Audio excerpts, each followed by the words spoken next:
저희들 모두는 사회 속에서 서로 관계를 맺으면서 관계에 따라서 서로 신분이 달라지는 인격체들입니다.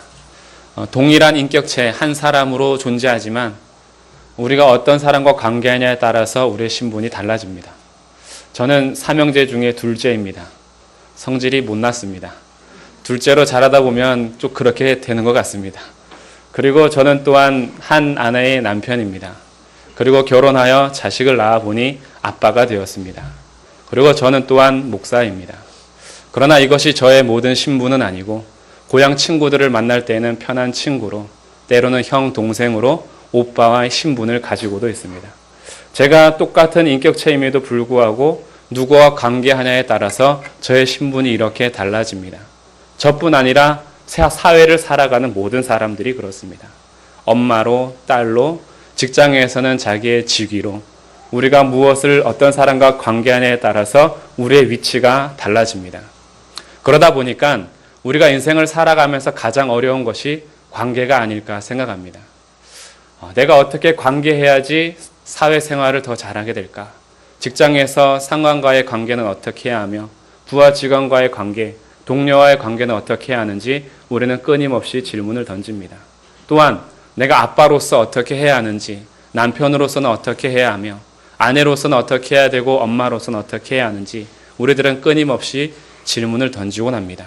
그러다 보면은 나는 똑같은 한 사람인데 관계하는 사람들이 너무 다양하고 거기에 따라서 신분이 달라지다 보니 우리들은 갈등을 겪게 됩니다.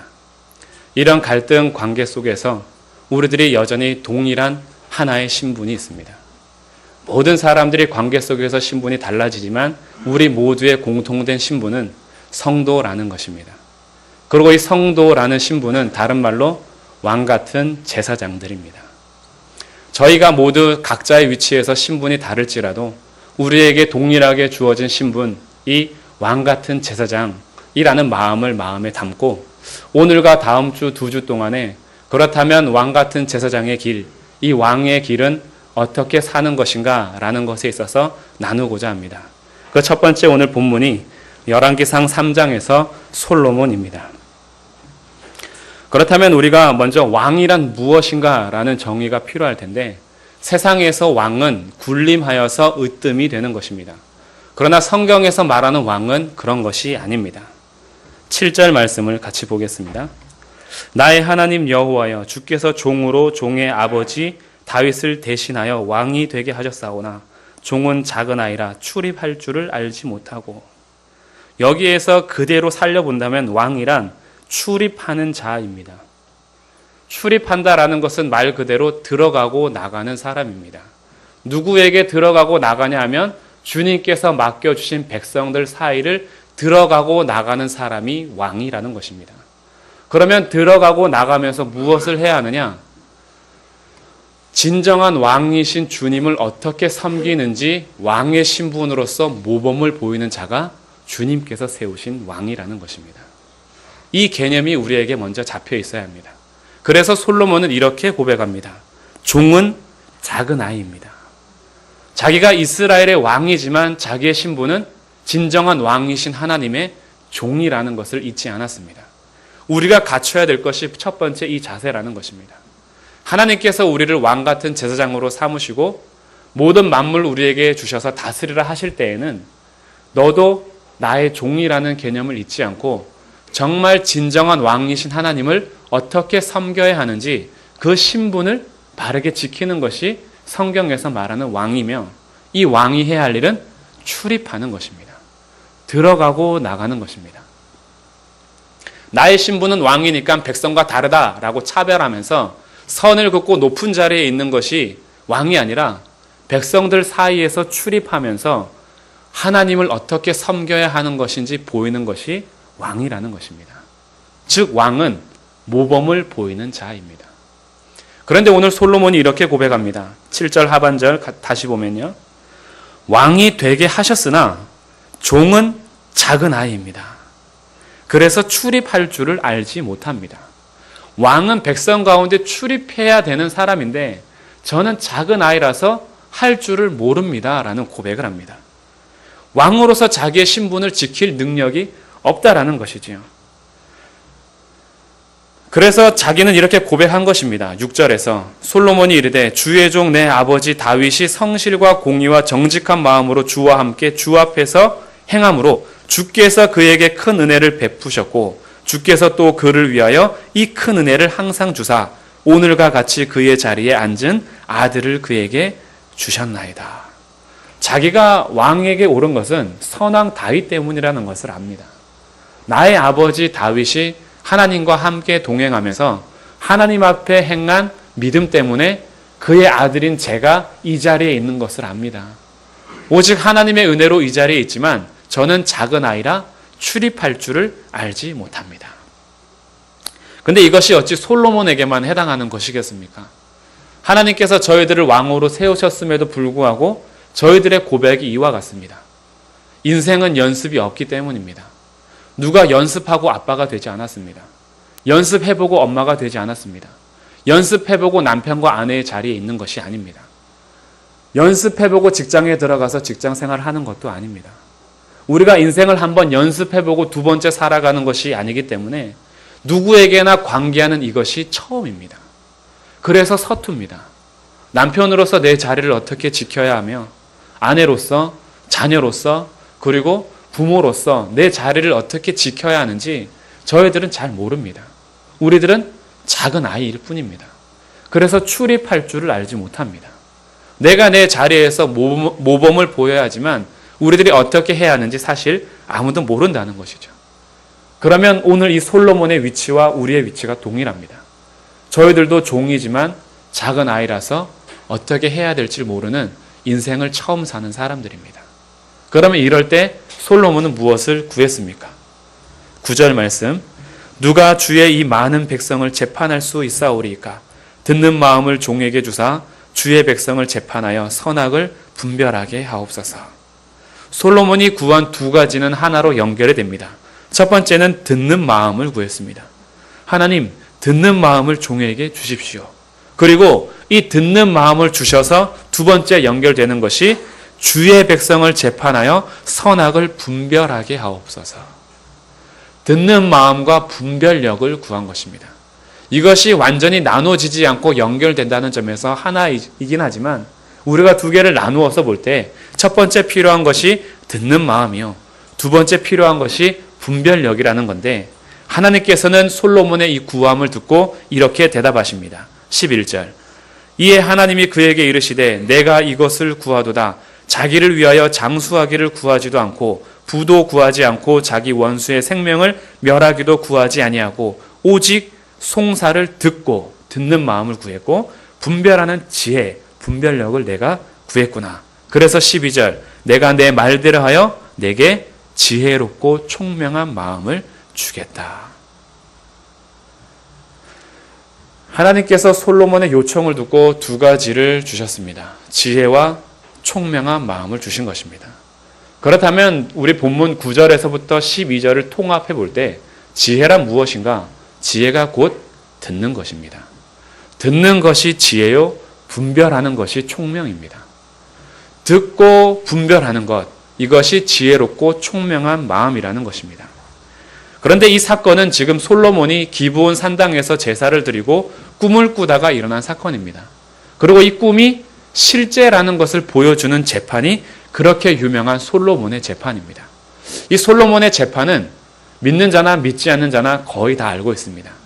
두 여자가 있습니다. 두 여자가 아이를 낳는데 사흘 간격으로 낳았습니다. 그런데 이 미련한 엄마가 자기 아이가 깔라 뭉긴 것도 모르고 그대로 자다가 내 아이가 내 몸에 깔려서 죽습니다. 그래서 이 여인이 자기 죽은 아이를 안고 있다가 옆에 있는 엄마를 보고 아이를 바꿔치기 하는 것이죠. 사나이를 데려오고 죽은 아이를 거기 눕혀놓습니다. 자는 엄마는 그것도 모르고 자고 있다가 아침에 젖을 먹으려고 눈을 떠보니 아이가 죽어 있습니다. 한동안 놀랐겠죠. 무슨 일이지? 정말 섬찟했을 것입니다. 그런데 자세히 들여다보니까 아무리 아이가 분별이 잘 안 된다 해도 자기가 젖먹이는 아이는 분별합니다. 그래서 보니 자기 아이가 아닙니다. 그리고 옆에 있는 여인을 보니 그 여인이 자기 아이를 안고 있는 것이죠. 그래서 서로 싸움이 일어났습니다. 절대 서로 양보하지 않았습니다. 서로 내 아이라고 하면서 솔로몬의 재판서까지 오게 된 것입니다. 솔로몬의 재판 자리에 와서도 두 여인은 계속 싸움만 합니다. 산 아이가 내 아이요, 죽은 아이는 저 아이다 라고 하면서 서로 계속 싸웁니다. 그런데 이때 솔로몬의 모습을 한번 상상해 보십시오. 두 여인이 계속해서 싸우고 있는 그 자리에서 솔로몬이 하는 것은 그들을 듣고 있습니다. 그리고 분별하기 위해서 지혜를 모으고 있습니다. 그리고 솔로몬이 얘기합니다. 가서 칼을 가져오너라. 신하가 칼을 가져왔습니다. 저 아이를 반으로 잘라서 둘 다 똑같이 나누어 주어라. 이렇게 판결을 하자 진짜 엄마에게는 마음이 불붙는 것 같은 마음이 들었습니다. 차라리 저 여인이, 저 원수 같은 여자가 키우더라도 내 아이가 사는 것이 엄마의 마음이기 때문에 그 마음을 주체할 수가 없어서 솔로몬의 판결에 의의를 제기합니다. 아닙니다. 저 여인에게 주시고 아이는 살려주십시오. 자기가 패소해도 상관이 없는 일이었습니다. 그런데 가짜 엄마 역할을 했던 그는 그제서야 본심이 드러나는 것이죠. 그래, 차라리 반으로 나누어서 정확하게 결론 내립시다. 이에 여기까지 가면 우리들이 솔로몬이 아니더라도 저희들도 이미 판결이 가능합니다. 누가 진짜 엄마인지.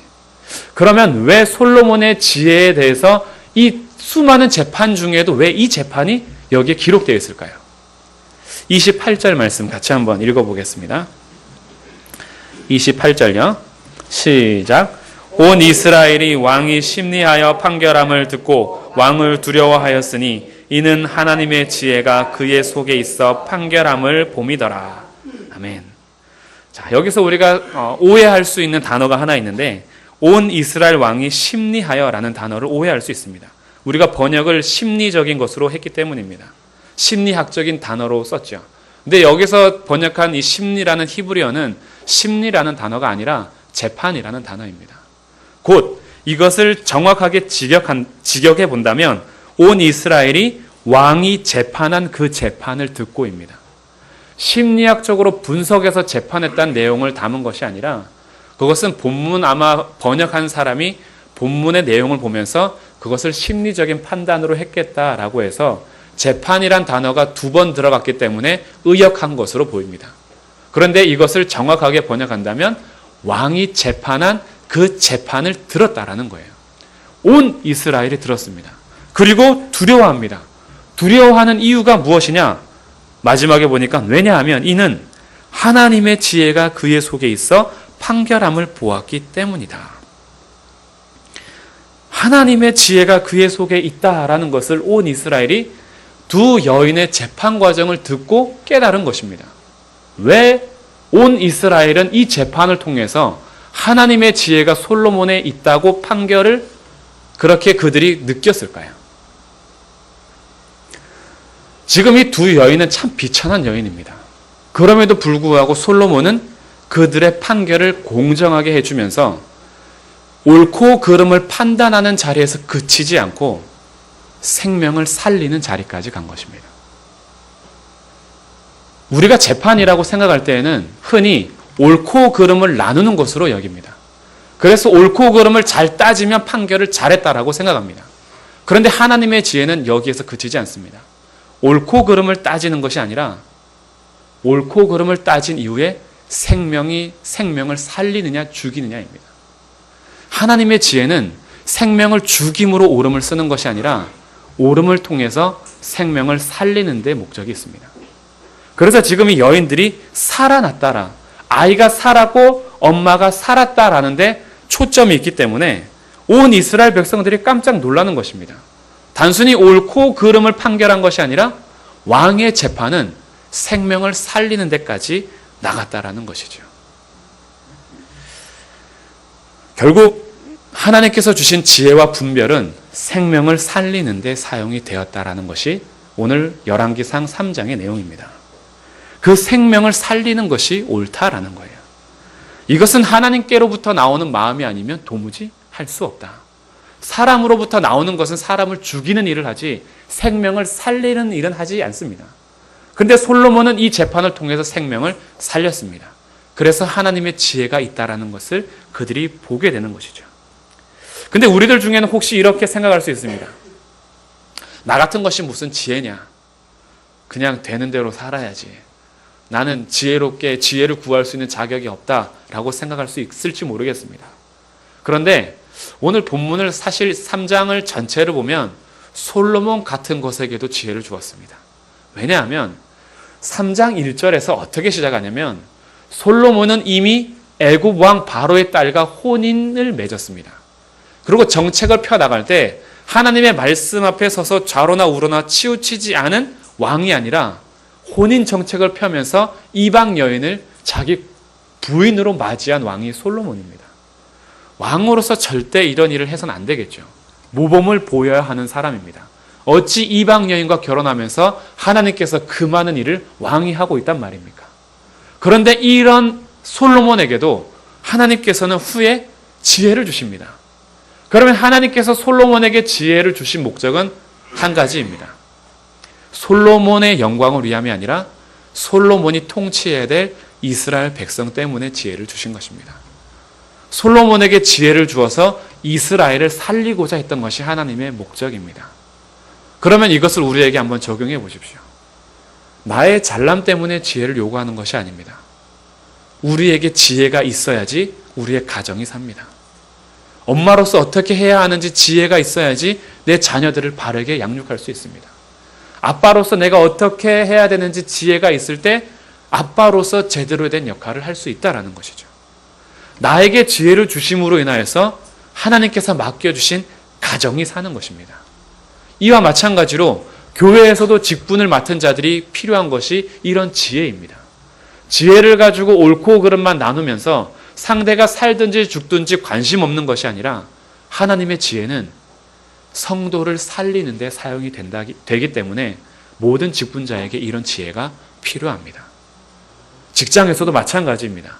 직장에서 단순히 내가 월급을 받는 입장이 아니라 오늘도 어떻게 하면 직장에서 생명을 살리는 역할을 할 수 있을까라고 여긴다면 우리에게는 지혜가 필요합니다.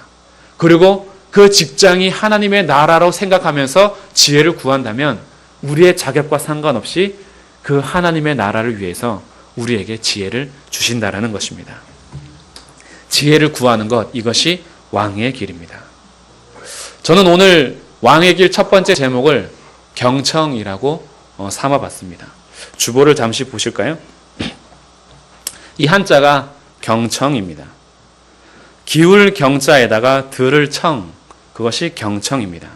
그러면 경청이란 단어에서 한자에서 우리가 알 수 있는 것은 먼저 듣기 위해서는 기울여야 한다는 것입니다. 내 몸을 상대에게 기울이는 것이 기울경입니다. 그리고 들을 청을 한번 분석해 보겠습니다. 이 부수를 볼 때 앞에 귀 이자가 붙어 있습니다. 그리고 오른쪽 중반에 눈목자가 누워 있습니다.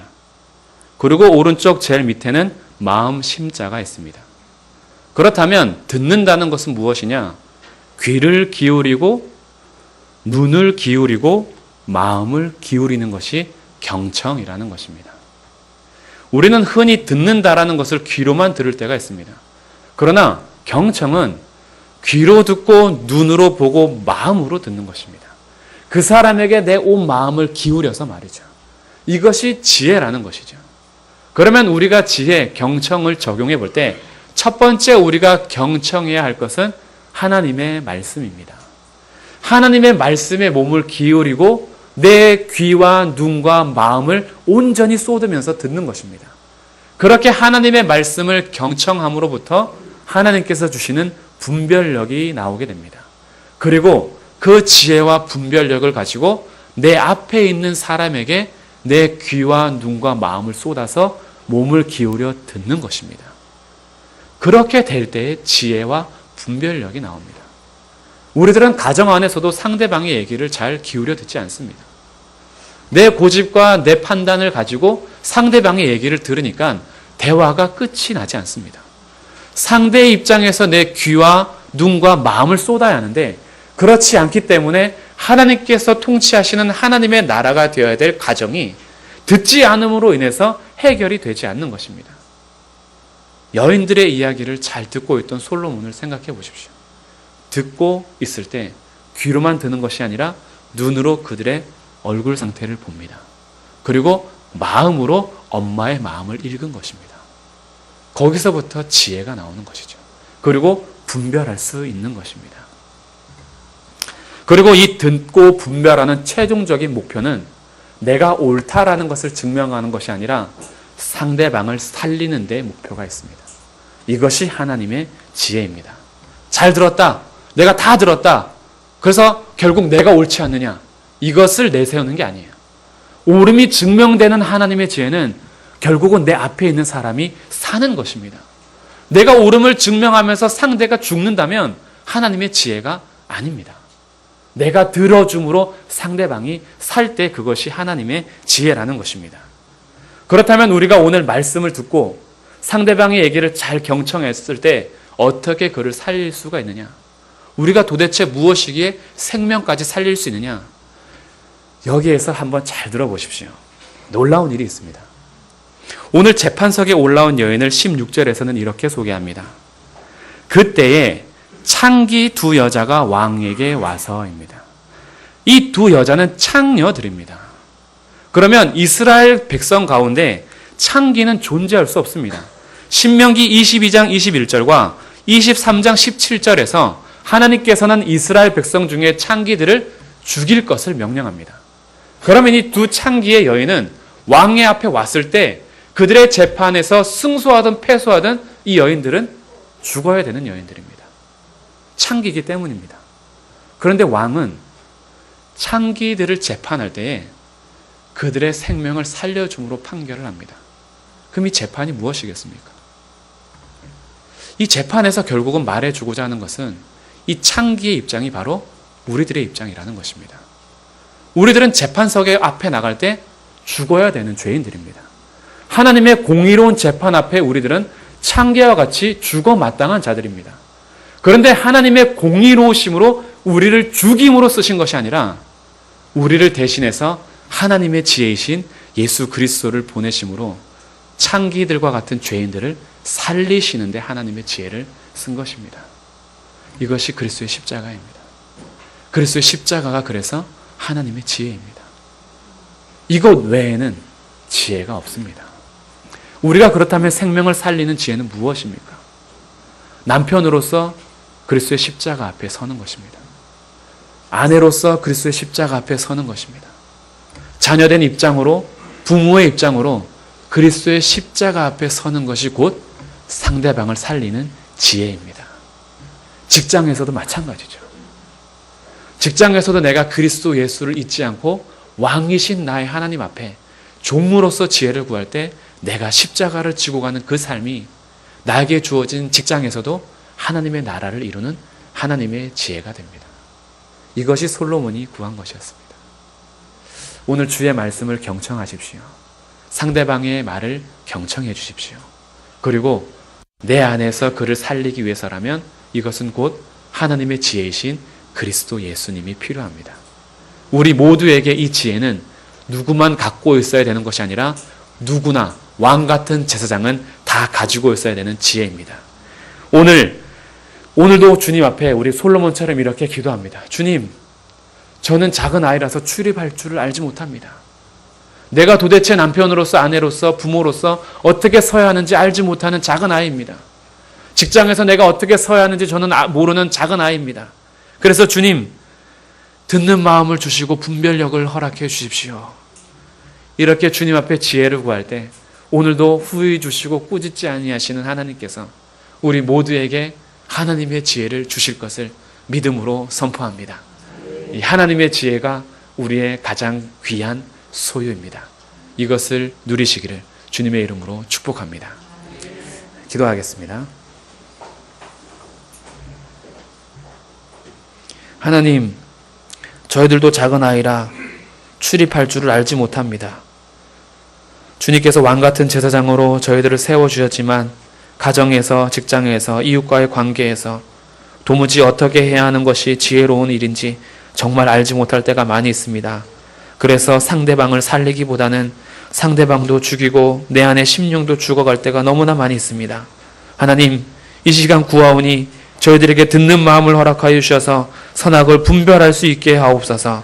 주의 말씀을 경청하고 상대방의 말을 경청하면서 우리 안에 예수 그리스도를 통해서 서로가 살 수 있도록 은혜를 베풀어 주옵소서. 우리 모두에게 이 지혜가 필요합니다. 하나님의 지혜를 허락하여 주셔서 우리가 거하는 곳이 하나님의 나라가 되어 생명을 살리는 일에 놀라운 역사가 일어날 수 있도록 은혜를 베풀어 주옵소서. 우리 주 예수 그리스도의 이름으로 기도드립니다. 아멘.